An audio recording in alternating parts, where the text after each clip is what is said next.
Salam əziz dostlar. Növbəti 3-cü dərsimiz yenə də push menüsuna aid olacaq. Yəni başlat menüsuna. Bu dəfə biz push menüsunun müasir görünüşünün tənzimlənməsi ilə məşğul olacağıq. Əlbəttə ilk növbədə push menüsunun müasir görünüşü seçilməli və primitiv düyməsi sıxılmalıdır. Bu onu göstərir ki, biz push menüsunun müasir görünüşünə keçdik və bundan sonra bütün tənzimləmələr bu menü üzərində aparılacaq. Əlbəttə tənzimləməni aparmaq üçün ilk növbədə sətrin qarşısında olan Nastroid adlanan düymə sıxılmalıdır və bu Nastroid adlanan düymə push menüsunun sazlama panelini ekrana açır. Panel 2 səhifədən ibarətdir. Option adlanan, yəni ümumi adlanan səhifə vasitəsilə aşağıdakı parametrləri push menüsündə tənzimləmək olur. İlk növbədə biz klassik menüdə olduğu kimi bu menüdə də əvvəlcə işarələrin kiçildilməsi ilə məşğul olacağıq. Bunun üçün Razmer znaçkov для proqramı adlanan xüsusi bölüm var və burada krupna znaçki işarələrini bu deməkdir ki, biz push menüsünə daxil olarkən həmin işarələri daha iri ölçüdə görürük. Əgər bu ölçülərin kiçilməsini istəyiriksə, onda milk znaçki adlanan sətr işarələnməli və OK düyməsi sıxılmalıdır. Bu zaman biz push menüsündə olan işarələrin bir qismini artıq kiçik vəziyyətdə gördük. Yəni bu adətən primitiv düyməsi sıxıldıqdan sonra öz tətbiqini tapa bilir. Push menüsünə daxil olaq və bu zaman gördük ki, push menüsündə olan elementlərin bir qismi kiçildi.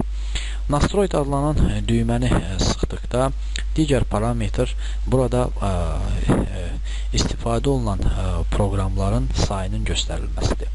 Əlbəttə, burada belə bir söz yazılıb. Menü пуск содержит ярлык часто используемый программ. Очистка этого списка ярлык не видит к удалению программы. Bu nə deməkdir? Yəni, bu deməkdir ki, push menüsündə ən çox istifadə olunan proqramların işarələri düşür və onların push menüsündən uzaqlaşdırılması həmin proqramların silinməsi demək deyildir.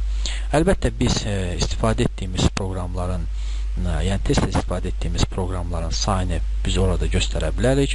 Adi halda, yəni palmalçin olaraq qəsdən tutaraq 6 proqram göstərilir. Yəni bu deməkdir ki, biz push menüsündə 6 istifadə olunmuş proqramın adını görə bilərik. Əgər biz burada siyahını qaldırsaq 7, 8-ə və OK düyməsini sıxsaq və istənilən proqramı əlbəttə biz zövqümüzə uyğun ekrana çağırsaq, məsələn C proqramı sətrindən deyək ki, çağıraq Adobe Reader 8-i və sonra digər bir proqramı biz ekranda aktivləşdirək.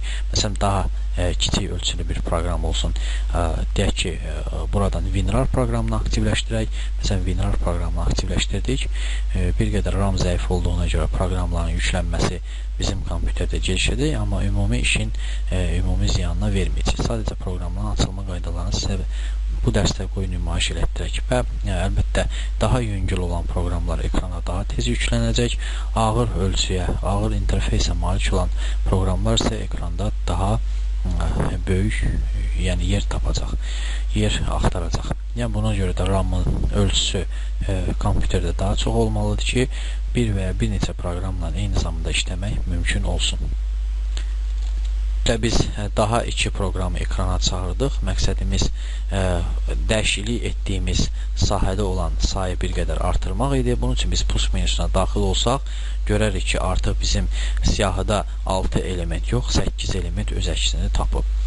Əlbəttə, siyahını təmizləmək mümkündür. Bunun üçün очистить список adlanan düymə sıxılır və bu düyməni sıxdıqda, OK düyməsini sıxaq, primitiv düyməsini vurduqda, bu zaman istifadə etdiyimiz proqramların işarələri artıq push menüsündə olmayacaq. Yəni, boş olacaq, belə deyək bu sahə. Nastroika adlanan düymədə daha başqa bir elementlər var, onlarla tanış olaq.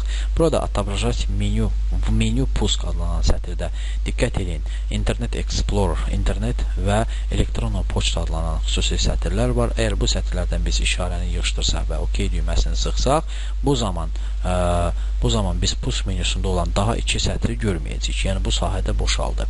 Nastroika düyməsini sıxıb bu sahələri işarələsək, beləcə də bu sahələrdən əlbəttə zövqümüzə uyğun proqramlar da çağırmaq olar. Hotmail-ı, məsəl üçün, Outlook Express-in özünü və s. Doполнительно adlanan sətr bayaq klassik menüdə olduğu kimi bu menüdə də elementlər ardıcıllığı demək olar ki, eynidir. Sadəcə bir qədər fərqli cəhətləri var. Mən burada çox izahat verməyəcəm.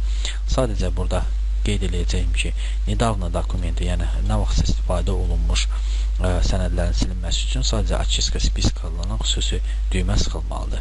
Bu, həmin düyməni sıxdıqda əvvəl istifadə etdiyimiz sənədlərin ünvanları silinəcək və biz pusk menüsünə daxil olub, OK düyməsini sıxaq, pusk menüsünə daxil olub, недавно dokumenti səthini seçsək, görəcəyik ki, həmin sahə boşdur. Bu, müasir pusk menüsünün tənzimlənməsi mövzusu idi. İnanıram ki, mövzunu əyani olaraq siz tətbiq eləsəz, daha uğurlu nəticə ala bilərsiniz. Çox sağ olun.